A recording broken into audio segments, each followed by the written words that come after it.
이번 동영상에서는 일 잘하는 삶, 제가 예전에 경진에서 발표했던 자료인데 조금 다듬었습니다. 미래의 최고 경영자는 어떤 사람이냐, 난관을 극복하고 자주 새로운 일을 만들어내서 성공적으로 일을 추진할 수 있어야 하는데, 그 의사결정의 기준은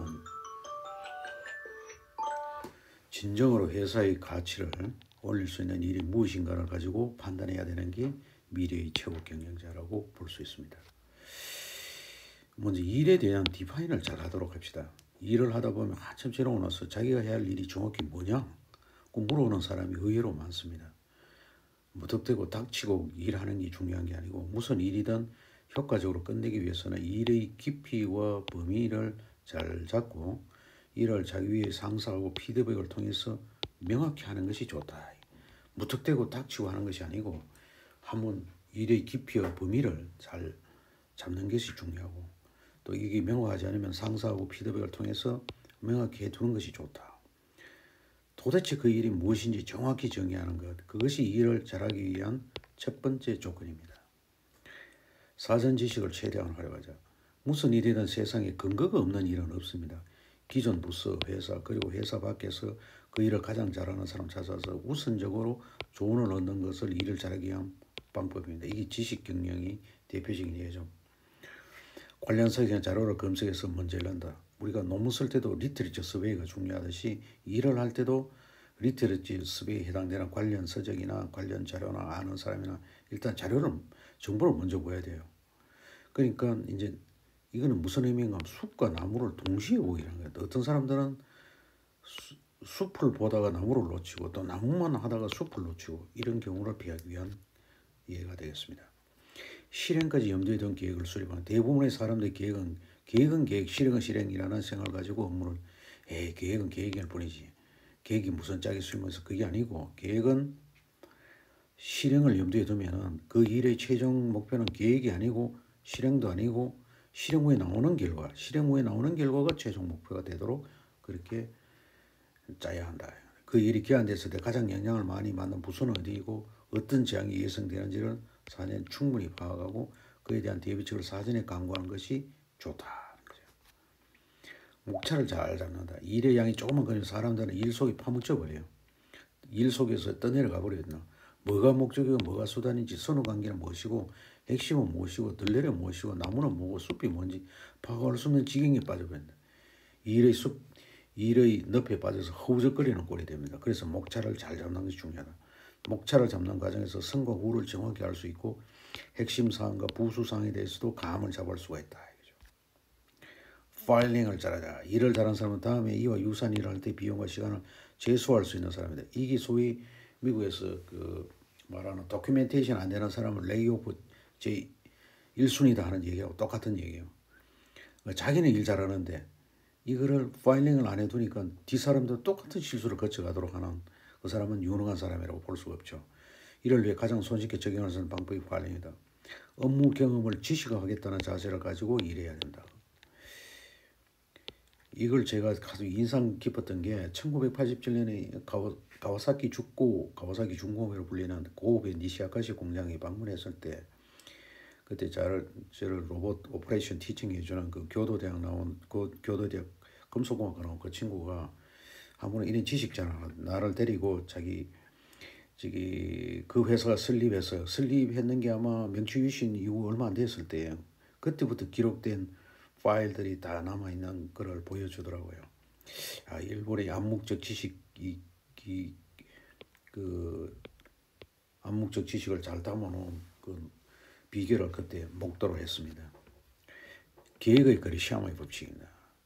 악화가 양화를 구축한다. 이 말은 무슨 말이냐? 나쁜 것이 좋은 것을 쫓아낸다. 일상적인 업무와 창조적 업무. 일상적인 업무는 열심히 하다 보면 창조적 업무가 쫓겨나간다. 그래서 상황의 법칙을 피하기 위해서는 스스로 일상 업무와 혁신 제한적 전략 업무를 적절히 구분할 수 있다. 단기성 업무를 잘 처리하면 장기성 업무에 투여한 시간이 작게 되고, 장기성 업무가 잘 되면 또 단기성 업무도 잘 처리하게 되는 것이 이기선순환이다. 관련 분야에 대한 기초 지식을 충분히 쌓은 다음에 본격적으로 업무를 추진하라. 처음에 확고한 이론적 기반을 가지고 일을 추진하는 시장은 다소 지연될 수 있는 군기에 가서는 일을 빨리 끝낼 수 있고 또 정확히 끝낼 수 있는 우수한 업적을 낼 수 있다. 그 무턱대고 하는 것이 아니고 어떤 이론적인 기반을 좀 가지고 일을 추진하다 보면은 우수한 업적을 낼 수 있다. 다시 한번 강조하지만 특정 업무로 본격적으로 시작하기 전에 이론적인 학습과 전문가 네트워크를 통한 실무적인 지식을 갖춘 다음에 일을 시작하는 거죠. 제 동생 자랑을 좀 한다면은 친구 그 서울대에서 박사하고 미국 가서 포닥 3년 하고 지금 삼성코닝에 있으면서 일을 할 때 옆에서 가만 보니까 어쨌든 회사 안에서 사내 교육 프로그램 참여해서 배우고 전문가 네트워크 활용 잘하고 해서 실무적인 지식을 갖춘 다음에 일을 시작하니까 효과를 잘 내더라고요. 일을 성공적으로 추진하면서 해당 분야의 전문 지식을 쌓는 두 마리 토끼를 동시에 잡는 게 중요하네. 일만 한다고 되는 게 아니에요. 그에 관련된 지식도 열심히 쌓고 하면서 이 쌍둥마차가 같이 가야 유능한 사람으로 나중에 올라선다. 일을 사랑하자. 참 어폐가 있는 말이죠. 성공한 사람들이 가장 중요하지 않은 것은 일 자체입니다. 돈보다나 근무 조건보다 그 무엇보다 일을 사랑해야 하며 일을 통한 성취감을 사랑할 수 있어야 된다. 그리고 도전해야 됩니다. 그렇지 않으면 성공할 가능성이 낮아집니다. 일에 대해 성과를 내기 위해서는 짜증내지 말고 재미있게 일할 수 있어야 돼요. 재미있게 일하는 것, 제가 제자들 회사 취업시키는 거 늘 물어보는 게 일이 재밌나? 그걸 왜 자꾸 물어보는가 하면 일이 재밌습니다. 바로 나오면 진짜 재밌는 거예요. 그런데 뜸들이다가 뭐 재밌습니다. 그건 사실 재미없는 거예요. 왜냐하면 재미있어야 그 다음 일이 다 좋아지는 거거든요. 저도 제 경험이 1984년 5년도에 LG 지금 LG전자지만 그 당시 금성사 구미 공장에 그게 전자회사다 보니까 구미 TV 그 안에 보는 부품을 표준화하는 걸 했어요. 그 버니어 캘리퍼스 갖고 그 뭐 저항이나 콘덴서 뭐 수치재 갖고 그 캐드로 그려놓고 진짜 하루 종일 그거 하니까 미치겠더라고요. 제가 이걸 우리 어머니한테 한번 돌아가신 어머니한테 이게 너무 내가 서울대 카이스트 나가 이게 할 짓이냐고 너무 재미없다고 그러니까 우리 어머니가 저를 물끄러미 보니 일을 재미있게 할 수 있는 걸 한번 찾아보라 그래요. 제가 그래서 그 일 재미있게 할 수는 아무것도 없어요. 그런데 그 다음날 제가 회사 가서 어떻게 하면 일을 재미있게 한번 생각을 해봤어요. 그러다 우연히 회사 뒷 어떤 구석에 서고 안에 그 캐드의 랭귀지가 있어요. 사실 랭귀지가 그 당시에는 굉장히 별로 안 쓰는 건데 그 랭귀지를 공부를 좀 하니까 이걸 프로그램 잘 수 있겠더라고.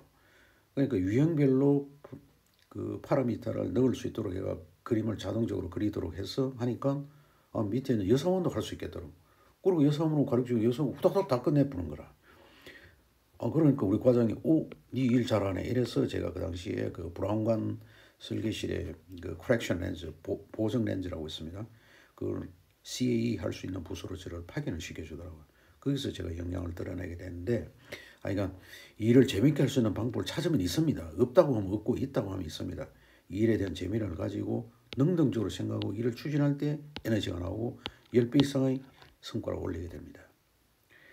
환경 창조형 사고를 가지고 실행하자. 이게 무슨 말이냐? 지피지기면 백전불패, 뭐 손자 뱅뱅.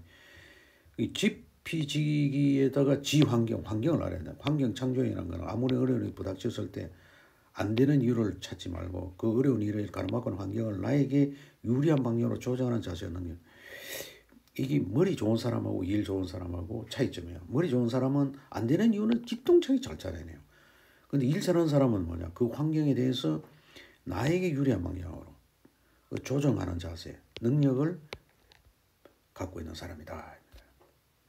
80대 20을 이루고 직장에서 당신이 성과한 80%는 근무 시간 중 집중력을 발휘한 20%의 시간에서 이루어진다. 나머지 80%의 근무 시간은 낭비되고 있는 것입니다. 일을 더 많이 하는 것만이 능사가 아닙니다. 80대 20의 법칙을 적용해서 우선 자기가 해야 할 일을 하는 사람 당장 중요하면서 큰 가치를 가진 일, 당장 중요하면서 큰 가치를 가진 일을 나이라 보고 거기에다 먼저 힘을 쏟아야 된대요. 상위 20%에 랭크된 일에게 시간과 비용을 우선적으로 투입하여 집중할 필요가 있고 나머지 80%는 제 아무리 열심히 해도 제대로 끝낸다 하더라도 나한테는 20%밖에 가치가 없는 이름으로 이들 나머지 80% 일에는 자신이 가진 것의 비용이라는 자원의 20%만을 쓴다. 80대 20 룰을 쓰면은 일을 잘하게 된다는 것을 역설적으로 보여주고 있습니다. 80대 20 레율이 우화가 있습니다. 이 재미있는 우화인데 옛날 나무꾼 이야기인데 1년에 거의 한 번도 시장과 도끼로 나무를 쳐댔습니다. 1년이 경과한 후에 그들에게 돌아온 것은 내년에는 그 일을 안 시킨다 이러니까 억울하죠. 그때 주인이 하는 말이 너는 열심히 일만 했지 효과적으로 일하는 것은 아니다. 일을 하다가 머리를 써서 일하기도 하고 중간중간에 도끼를 가서 나무를 좀 더 많이 베기도 해야 하는데 그저 묵묵히 일만 여러분 묵묵히 일만 한다고 인정받는 거 아닙니다.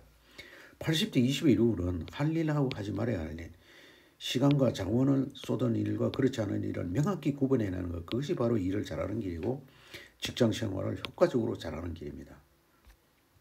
혁신, 이노베이션은 일신, 우일신, 나날이 새로워진다는데 혁신이라는 것은 한 차례 영감으로 개발되는 제품이나 서비스나 제도의 변경을 말하지 않습니다. 혁신이라는 것은 꼬리에 꼬리를 무는 새로운 것입니다. 혁신의 습관을 위해서는 사소하고 작은 일부터 혁신을 이루는 뭐 대단히 큰 걸 하는 게 아니고 사소한 것부터 작은 일. Learning from forgetting. 망각으로부터 배우는 거다. 과거의 타성, 성공 경험, 성공 방식에서 탈피하여 새로운 변화에 적응해야 한다.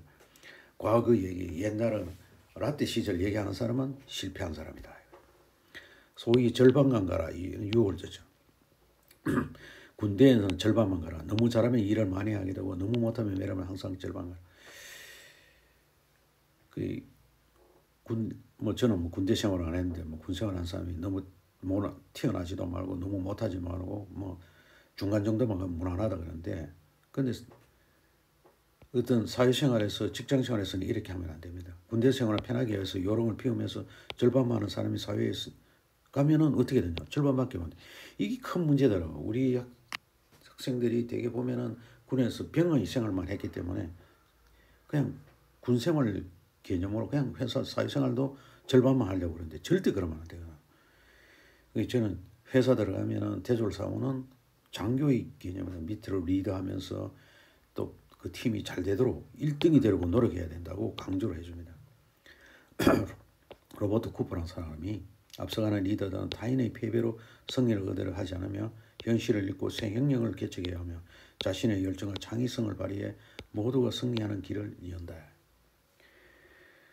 그러니까 새 혁명을 개척하는 거죠. 우리 대표적인 스티브 잡스가 우리가 아이폰 개발해서 잘 알죠. 그 전에 블랙베리가 있었는데 아이폰은 터치패드로 하고 앱의 생태계를 만들어줘갖고 일반 유저들이 다 참여하게 만들고 이런 영역을 만들어서 애플 신화를 만들어낸 거죠. 제가 늘 수업 시간에 얘기하는 마지막 그 원티 쓰리시 얘기를 하도록 했습니다. 원티라는 것은 테크놀로지 기술의 깊이와 폭을 갖추도록 노력해야 되고 쓰리시는 돈에 대한 감가상각 이자의 부채비에 대한 캐시에 대한 이런 흐름을 알아야 되고 채널은 모기업체의 관계, 일본, 독일의 기술 지휘성 신뢰관계, 모기업 협력되는 신뢰관계를 통해서 채널을 만들어야 돼요. 커뮤니케이션은 영어, 일어, 중국어, 독일어, 독일어는 선택상이요. 능통한 글로벌 엔지니어가 자기 의사 표현력이나 발표력이 뛰어나야 하며 남의 얘기도 잘 듣는 경청, 남의 얘기도 잘 경청, 지혜로운 이제 우리 엔지니어들은 일본말로 곤조라 그래서 남 얘기 잘 안 듣죠.